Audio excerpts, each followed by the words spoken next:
한 분 한 분을 우리 예수님의 이름으로 사랑하고 축복합니다. 오늘은 성령 강림 주일이면서 우리 교회 56회 생일입니다. 이게 참 성경적이에요. 왜냐하면 초대교회도 성령님이 임하고 난 다음에 교회가 세워졌기 때문입니다.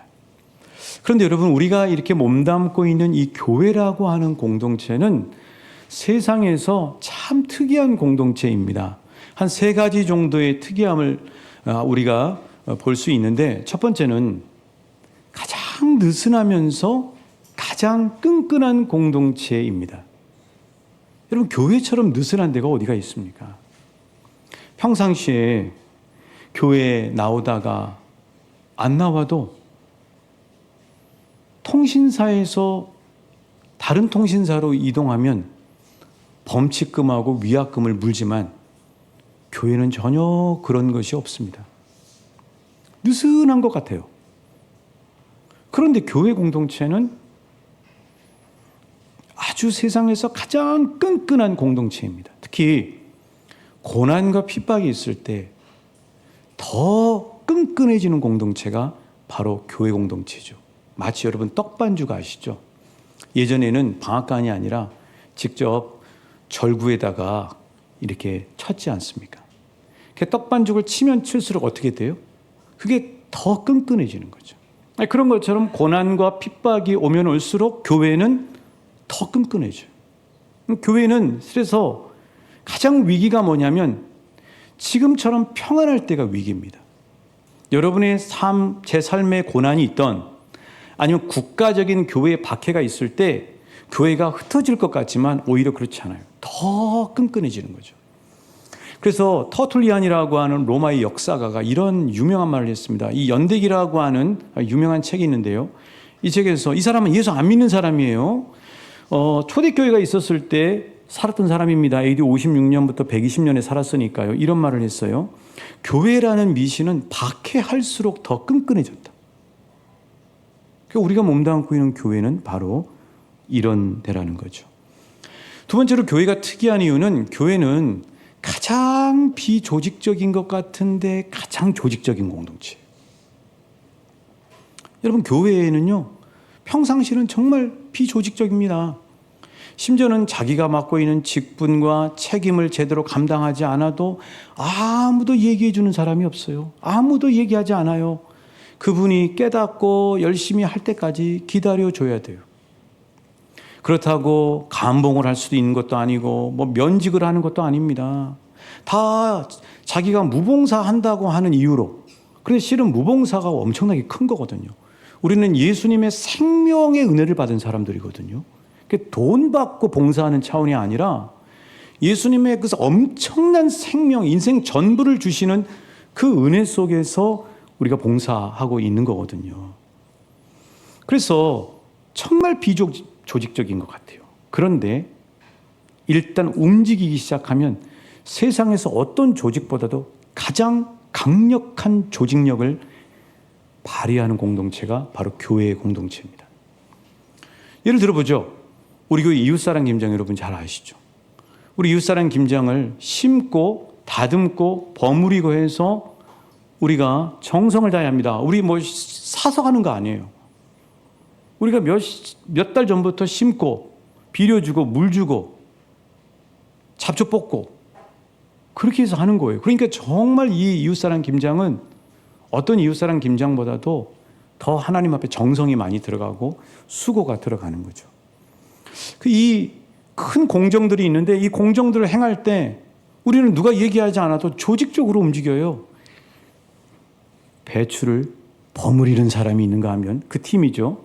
또 양념과 배추를 공급해 주는 팀이 있고, 또 정확하게 20kg씩, 요즘 20kg씩 한지 모르겠는데 20kg씩 저울에 달아서 박스에다가 박싱하는 팀이 있고, 또 그걸 가지고 배달해 주는 팀, 여기저기 미리 받은 사회봉사 지역, 또 혼자 계시는 분, 마을회관에 봉사 배달해 주는 팀들이 정확하게 움직인다고요.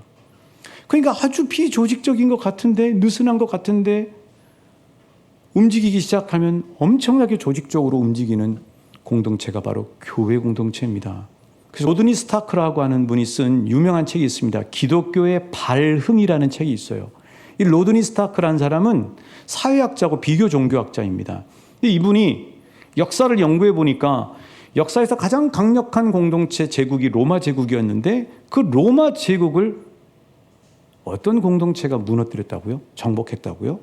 세상에서 가장 약한 공동체인 기독교 공동체가 로마 제국을 정복했다는 거예요. 이게 바로 저와 여러분이 이루고 있는 교회 공동체라는 사실입니다.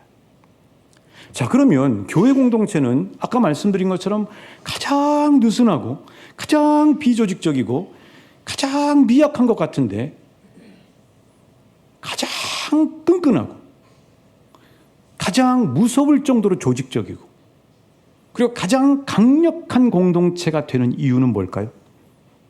그 비밀은 뭘까요?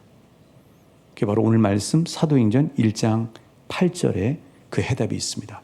우리 한번 같이 봉독하면서 그 비밀을 알아보죠. 시작. 오직 성령이 너희에게 임하시면 권능을 받고 예루살렘과 온 유대와 사마리아와 땅끝까지 이르러 내 증인이 되리라 하시니라. 뭐예요, 여러분? 교회를 이렇게 강력한 공동체, 끈끈한 공동체, 오래도록 지속하는 그런 공동체로 만들어 주시는 분이 누구시라고요? 한번 따라 하실까요? 오직 성령이 너희에게 임하시면. 우리 가운데 성령님이 임하기 때문에 이런 반전의 역사가 일어난다는 사실이에요. 우리 가운데 성령님이 임하시기 때문에 어떤 제국군 다 가다가 무너졌는데, 영원할 것 같은데 무너졌는데, 교회 공동체는 역사 주님이 오시는 그날까지 계속 지속될 줄 믿습니다. 왜요? 성령님이 대체 어떤 분이에요? 한번 따라 하실까요? 오직 성령이 너희에게 임하시면 너희가 권능을 받고. 그렇습니다. 성령님이 임하시면 어떤 역사가 일어난다고요? 성령님은 어떤 분이라고요? 따라 하십니다. 능력을 주시는 분. 어떤 능력이요? 디나미스, 다이나마이트 같은 능력을 주시는 거예요. 강력한 능력을 주신다고요.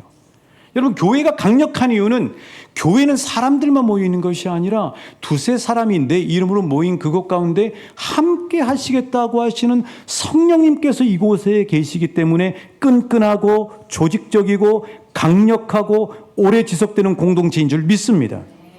여러분, 성령님이 임하는 사람은, 성령님이 함께하는 사람은 능력 있는 신비한 사람이 되는 거예요. 정리하면 교회가 느슨한 것 같은데, 정말 비조직적인 것 같은데, 그리고 미약한 것 같은데 끈끈하다 못해 질기죠. 조직적이고 무서울 정도로 조직적이고 오래 지속되면서 강력한 이유는 바로 왕춘교회 가운데 주인이신 성령님께서 함께 하시기 때문이라는 사실이에요. 성령의 사람도 마찬가지예요. 성령님이 충만한 사람은요, 신비한 사람이에요. 베드로 전서에 보면 어떻게 예수 믿게 하냐면, 우리 직장 동료나 학교 친구들이 평상시 우리를 다 볼 거 아닙니까? 다 보고 살잖아요. 근데 저 사람은 뭔가 있어요. 뭐가 있어서 저 사람 저럴까?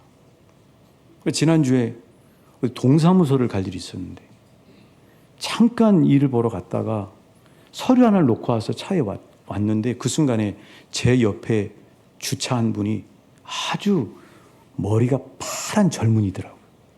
이런 XX 같은 하면서 누가 차를 이런 식으로 댔냐고 얘기를 하는 거예요. 저를 욕하는 거죠. 근데 그 순간에 제가 어떻게 그 친구에게 대했을까요? 제가 차 빼드릴게요 하고 웃었어요. 그랬더니 여러분, 이 친구가요, 멋쩍어서 웃더라고요. 자기가 말해놓고도 웃는 거예요. 그건 제 안에서 나오는 게 아닙니다. 그 순간에 저는 시편 66편 16절을 읽고 있었어요. 암송하고 있었다고요. 그러니까 말씀이 저를 사로잡으니까 그 사람한테 강대강으로 대하는 것이 아니라 내 안에 계시는 성령님의 성품, 예수님의 성품으로 부드럽게 그 사람을 받아내버리는 거죠. 사랑하는 여러분, 성령님이 우리와 함께하는 사람은 이런 신비한 능력을 가진 사람이에요. 평상시 볼 때는 헐렁하게 보여요. 그런데 알아가면 알아갈수록 그 사람 안에 내공이 있어요. 전혀 체계적이지 않아요. MBTI로 얘기하면 ENFP 같은 사람이에요. 그런데 어떤 일이 딱 시작이 되면 철두철미하게 일해요. ISTJ 같은 사람으로 나타나는 거죠. 평소에는 조용해요. 이 사람이 있나 없나 싶어요.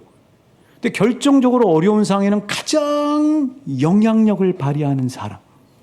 이런 사람이 실체가 뭐냐면 성령님이 함께 하시기 때문이에요. 그런 우리 왕춘교회 성도님들 한 분 한 분 되시길 우리 주님의 이름으로 축복합니다. 여러분, 절대 우리 성격으로 안 돼요. 내 노력으로 안 된다고요. 말씀을 붙잡으셔야 돼요. 성령님하고 함께 하셔야 돼요. 그분에게 지배받으셔야 돼요. 그분과 동행하셔야 돼요. 그러면 그분의 성품이 나와요. 오직 성령의 열매는 사랑과 희락과 화평과 오래 참음과 자비와 양선과 충성과 온유와 절제. 이게 나오는 거죠. 집에서도 이게 아니라 말씀을 붙잡고 있으면 내 안에 성령님이 나를, 내 본성을 눌러버리는 거죠. 그래서 성령님의 사랑으로, 온유함으로 덮어버리는 거예요. 그러니까 사람들이 감동감화가 되는 겁니다. 예수님의 이름을 선포합니다. 우리 왕춘교회 사랑하는 성도님들이 성령 충만하시기를 선포합니다. 우리 왕춘교회 가운데 임하시는 성령님으로 온전히 충만한 공동체가 계속해서 지향될 줄 믿습니다. 저는 우리 왕춘교회가 이런 교회라고 믿어요. 확신합니다. 겉보기에는 느슨한 것 같아요. 그런데 어떤 지체가 어려움을 딱 겪으면 피처럼 끈끈하게 달라붙어서 기도의 그물망을 쳐주는 거예요. 그게 왕춘교회예요. 평상시에는 전혀 체계적이지 않아요. 저는 체계적인 사람이거든요. 그런데 기다려줘야 되더라고요. 전혀 체계적이지 않은데 하나님 나라 일을 할 때는 무서울 정도로 조직력을 발휘하는 원팀의 모습이 드러나는 공동체. 왕춘교회인 줄 믿습니다. 아무것도 없는 것 같아요. 아무것도 없잖아요, 우리. 그런데 의기투합하면 남자만 5,000명 먹이고 12바구니가 남았던 오병이어의 역사처럼 넉넉하고 풍성한 어마어마한 오병이어의 역사가 날마다 일어나는 공동체가 바로 왕춘교회인 줄 믿습니다. 그렇잖아요, 여러분. 이웃사랑 김장이 마찬가지잖아요.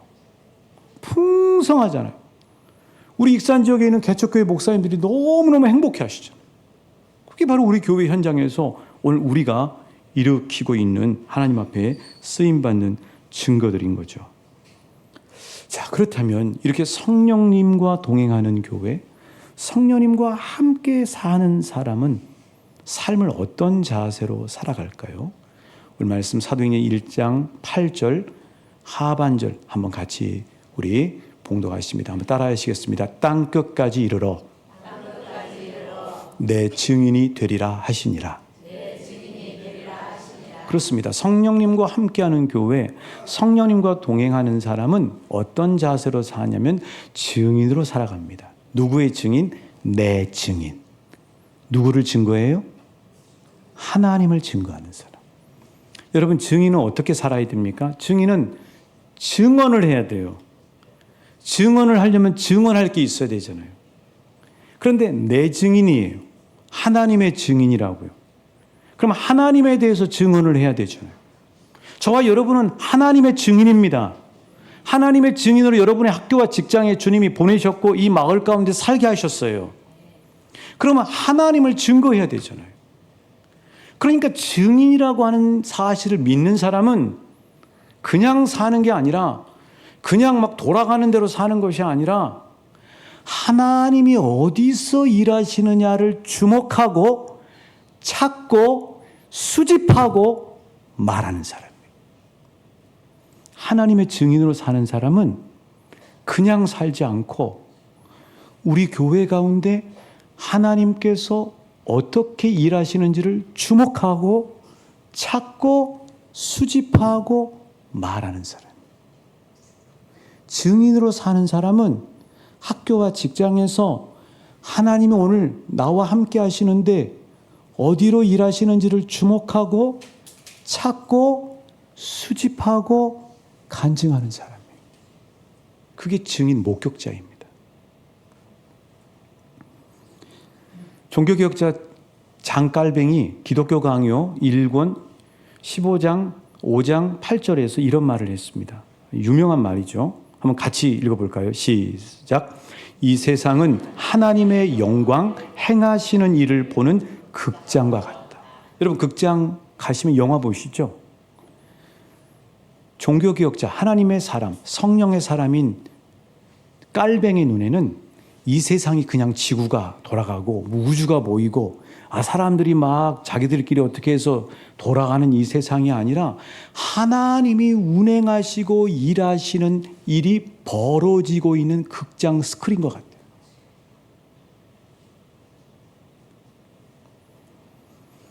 그래서 하나님은 저와 여러분을 하나님의 증인으로 세우셨습니다. 그렇다면 우리는 어떤 자세로 삶을 살기 시작하냐면 우리가 우리 교회를 어떻게 해야지 이게 아니고 성령님이 우리 교회 가운데 함께 하시잖아요. 그분이 지금 우리 교회를 어디 방향으로 이끌어 가시지? 하는 것을 주목하는 거죠. 성령님과 함께하는 증인의 삶을 사는 사람은 하나님이 지금 오늘 하루 주신 이 2026년도 5월 24일 날 무엇을 지금 나에게 말씀하시지? 이 예배 시간에 무엇을 지금 나에게 말씀하시는 거지? 그리고 내 삶을 비춰보면서 하나님이 왜 이 말씀을 하셨을까를 주목하고 찾고 수집하고 말하는 사람이라.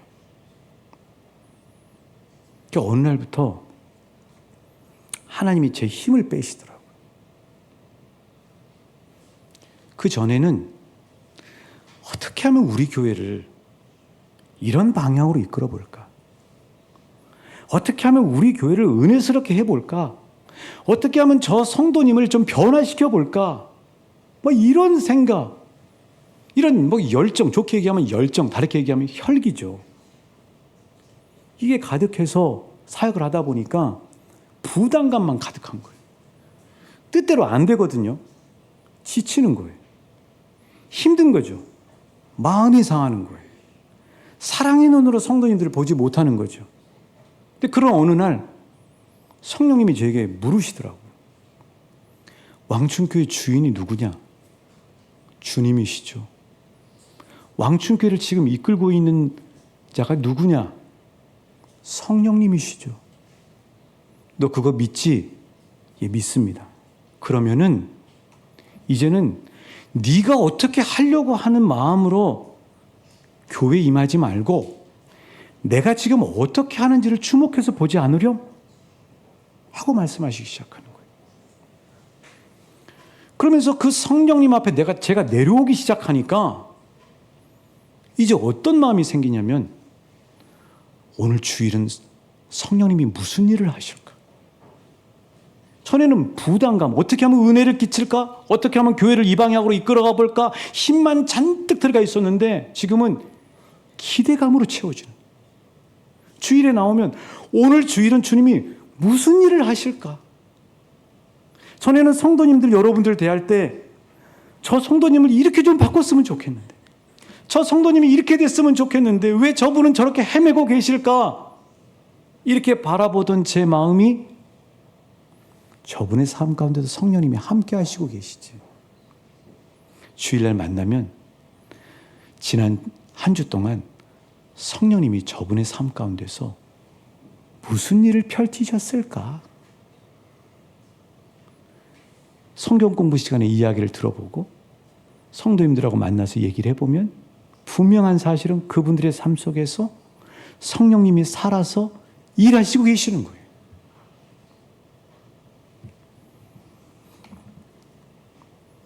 그래서 이제 부담감을 내려놓고 기대감을 갖게 됐어요. 제가 하려는 일과 목표를 주목하기보다 하나님을 주목하게 되더라고요. 성도님들을 바라보는 관점이 바뀌기 시작했어요. 저는 여러분 못 바꿔요. 제가 여러분 바꾸려고 그러면요, 여러분 더 말 안 들어요. 주님이 여러분 사랑하셔요. 주님이 여러분 가장 선하게 바꾸실 거예요. 주님이 저와 여러분을 가장 복되게 성장시키실 거라고요. 그분이 계시는 거예요. 같이 바라보는 거죠.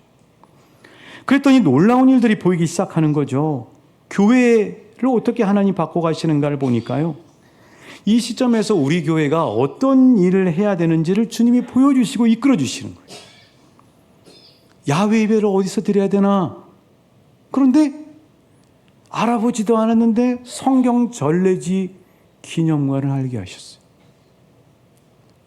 주일 설교 요약도 마찬가지예요. 어디서 벤치마킹한 거 아닙니다.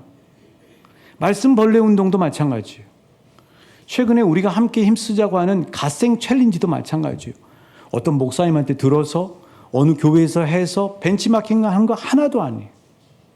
우리와 함께 하시는 성령님이 우리 교회에 필요한 것들을 그때마다 우리에게 알게 하시고 적용하게 하시더라고요. 아, 성령님이 우리 교회를 이끌어 가시고 계시는구나. 내가 하는 게 아니구나. 그래서 저에게 중요한 것만 기도예요. 기도. 기도를 해야 주님이 어디로 이끌어 가시는지 볼 수가 있거든요. 기도 안 하면 제 생각으로 해요. 여러분도 마찬가지. 올 여름 수련회 강사님도 마찬가지. 얼마나 막막합니까? 하나님, 이번 수련회 때 우리가 은혜가 필요한데 어떤 강사님 주님 보내주시겠습니까? 하는데 제가 2년째 모이고 있는 그 모임이 있잖아요. 그 모임에 서산에서 모였는데 우리 모임의 총괄하시는 대표 목사님이 하필이면 그날 식사 자리에 둘러보러 오신 거예요. 제 옆에 앉으시더라고요. 목사님 하시는 말씀이 이런저런 얘기를 하다가, 아, 그런데 내가 위 목사님 교회를 안 가봤네. 아, 그러시는 거예요. 저는 그 순간에 알았어요. 왜요? 기도해 왔으니까. 수련회 강사님을 놓고 기도해 왔으니까. 기도 안 하면 몰라요. 기도해 오니까 아는 거예요. 아, 주님이 역사하시는 거예요. 목사님, 그러면 8월 15일 날 저희 교회 오시겠어요? 바쁘시거든요. 쭉 일정을 보시더라고요. 몽골 가고 인도 가고 또 태국 가시고 이렇게 해서 수많은 사역자들과 선교사님들 세우시는데, 아, 8월 달에 이 시간에 비었다. 할렐루야. 그래서 바로 생각지도 못하게 기도만 했는데 강사 목사님이 섭외가 된 거예요. 지난 수요일 날 비가 얼마나 많이 왔습니까? 전국적으로 억수같이 왔어요. 안성 사랑의 수양관으로 달려갔습니다. 왜요? 그 전주에 우리 국장 임원들하고 수련회 기획을 짰거든요. 강사 목사님하고 맞춰야 될 거 아닙니까? 갔습니다. 그날 전체 리더십 세미나가 있었습니다. 많은 목회자들이 있었어요. 목사님하고 만나기 쉽지 않아요. 그런데요, 점심 먹고 가게 됐어요. 식당에 갔는데요, 딱 도착했는데 두 번째로 제가 도착했거든요. 그런데 세 번째로 강사 목사님이 오시는 거예요. 다른 자리를 앉을 수 있는데 제 앞자리를 앉으시더라고요. 그 목사님하고 자연스럽게 밥 먹으면서 일정들을 이야기하게 됐죠. 아, 하나님께서 이번 수련회에 역사하시고 계시는구나 하는 사실을 확인하게 된 거예요.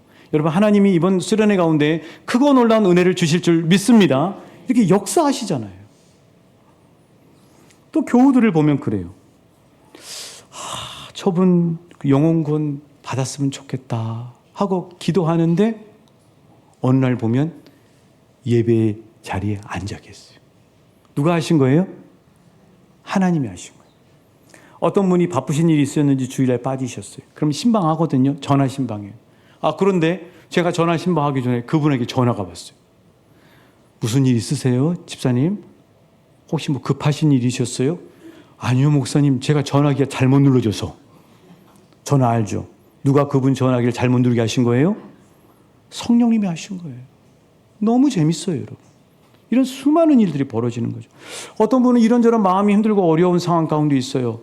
저분을 제가 말로 어떻게 위로하겠습니까? 기도할 뿐이죠. 그런데요, 그분의 삶 가운데 함께 하시는 주님께서 그분의 마음을 어떤 사건과 계기를 통해 마음을 감동감화해 버리시는 거예요. 그래서 마음이 회복돼서 돌아와요. 그래서 목회에 제일 중요한 거는 기도구나. 우리 삶 속에 제일 중요한 게 기도구나 하는 사실을 번번이 주도권을 성령님께 맡기면서 깨닫게 되는 거죠. 또 어떤 중고등부 아이, 이 아이가 잘 지냈을까 했는데 길거리에서 만나게 된 거예요. 그 아이하고 자연스럽게 이야기하면서 조금 더 마음의 문을 열 수 있도록 해 주시는 분도 성령님이신 거죠. 여러분, 이게 바로 성령님이 함께 하시는 증거들입니다. 우리 성도님들 보면요, 삶 속에서 하나님이 행하시는 놀라운 일들이 정말 많아요. 뭐 깨닫는 분도 있고 못 깨닫는 분도 있겠죠. 어떤 분은요, 오랫동안 기도하셨는데 우리 사람 생각으로는 상상할 수 없는 가장 좋은 방법으로 하나님이 응답해 주시더라고요. 하나님이 여러분과 함께 하시겠어요. 성령님이 여러분과 매일 함께 하시고 계십니다. 어떤 분은요, 정말 그 마음에 어려움이 있었는데 성령님이 사람을 붙여서 그분을 회복시켜요. 이런 놀라운 일들이 벌어지는 거죠. 교회 세단장도 마찬가지예요. 여러분, 제 계획으로 하면요, 오늘 창립주일에 세단장에 대한 얘기를 해야 돼요. 그런데 성령님께 주도권을 내어드리니까 기다리는 겁니다. 기도하면서 기다려요. 6월 정도에는 조감도는 여러분에게, 재직들에게 이야기를 하게 될 겁니다. 우리 에스라 위원회에서 차근차근히 열심히 바쁜 가운데 준비하시겠어요. 그럼 우리는 사단장을 어떻게, 무슨 개념으로, 무슨 컨셉으로 사단장이 필요한가? 이런 컨셉도 성령님이 알려주시는 거예요. 한번 따라해 보실까요? 지역과 협력하는 공동체, 온 세대가 연합하는 공동체, 하나님 나라를 이루는 공동체. 그냥 교회를 사단장하는 것이 아니라 정확한 컨셉을 가지고 그 공동체가 이루어지는 거죠. 사람 머리에서 나온 게 아니고요, 기도하는 가운데 성령님께서 이끌어 주시는 거죠. 오늘 말씀을 마무리하면서요, 노노라는 책에 보면 인생을 나이에 따라서 이렇게 일컫습니다. 특별히 50 그러면은 지천명이라고 하죠. 이 지천명이라는 뜻은 뭐냐면 하늘의 뜻을 안다, 이런 말이에요. 60대 그러면은 이순이라고 합니다. 순리를 듣는다는 거죠. 우리 왕춘교회가요 56세입니다. 그러니까 지천명과 이순 사이에 있는 공동체예요. 우리 왕춘교회가 어떻게 앞으로 나가야 될까요? 지천명의 교회가 돼야 되겠죠. 뭐 우리의 뜻, 우리가 생각할 때 이게 필요하다가 아니라 언제나 우리 교회 가운데 함께 운행하시고 계시는 성령님께서 이끌어 가시는 뜻을 잘 주목하고 찾는 공동체가 되기를 소원합니다. 뿐만 아니라 이순이죠. 순리에 따라가야 되는 거죠. 하나님의 뜻을 듣고 따라가는 공동체, 그 공동체가 왕춘교회가 되기를 소원합니다. 주님 말씀하세요. 예루살렘과 온 유대와 사마리아와 땅끝까지 이르러 내 증인이 되리라 말씀하셨어요. 성령의 권능을 받는 우리 왕춘교회는 이제 우리끼리만 좋은 교회를 넘어서 지역과 협력하는 교회, 온 세대가 분열되어 있는데 한 말씀으로 연합하는 교회, 그리고 땅끝까지 복음을 전하는 하나님 나라 공동체로 뻗어나갈 줄 믿습니다. 그러기 위해 오늘 우리 한 사람 한 사람이 먼저 성령님을 주목하십시오. 늘 우리와 함께 하시고 우리를 가장 끈끈하고 조직적이며 강력하게 이끄시는 성령 하나님을 신뢰하십시오. 우리 삶 속에서 하나님 나라가 자연스럽게 이루어지게 하시고 주님의 통치가 나타나게 하시는 은혜를 갈망하십시오. 지난 56년은 하나님의 은혜였습니다. 앞으로 펼쳐질 우리 교회의 미래는 성령님의 위대한 신비가 될 것입니다. 이 성령의 역사에 멋지게 쓰임 받으시는 증인들 되시길 예수님의 이름으로 축복합니다.